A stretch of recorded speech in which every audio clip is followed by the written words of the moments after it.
Umculi wedumela endimeni yeKwaito uMduduzi Shabalala ubekaziwa kakhulu ngegama likaMandoza akasekho emhlabeni.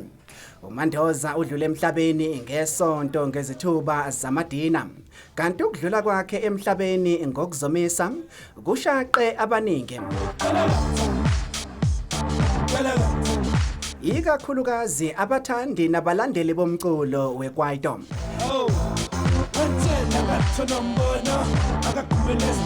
Leli qhawe belilo nesifo somdlavuza wengqondo ogcine ngakho ukumsobozela.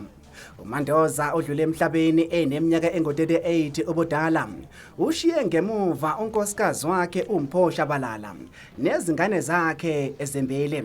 Wazakhela idumela ngezingoma zakhe ezingxube, okubala kuzona inkalakatha, i-50-50, uzoyithola kanjani uhleze khoneni, kanye namanye amanoni ezingoma aqopha ngawo umlando.